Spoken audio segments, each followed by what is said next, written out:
štátny podnik Lesy Slovenskej republiky vydali správu, že optimalizujú túto aplikáciu. Rozumiete, že optimalizujú takým spôsobom, že údaj, komu drevo išlo, sa anonymizuje. A že vraj to bola požiadavka obchodných partnerov. Ja sa pýtam, požiadavka ktorých obchodných partnerov to bola, že sa nehambíte. Vy čvarga zlodejska, že sa nehambíte. Toto niečo také napríklad. Ktorých to bola? Kto to požadoval? Ktorý obchodný partner toto požadoval?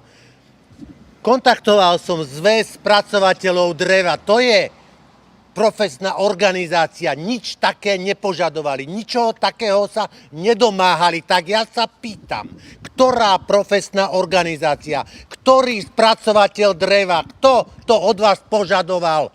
Tí smradlaví, špinaví fafokanci, tí zlodeji neskutoční a tým ste vyšli v ústretí? To sú naše lesy, to nie sú vaše lesy, to sú naše lesy. Rozumiete tomu? Že tam nemôžete tak kradnúť, ako kradnete. Čo to je za správu? Čo to je? Ako si štátny podnik môže dovoliť vydať takú správu, že v rámci optimalizácie anonymizoval to, komu ide drevo? To kde žijeme pre Boha?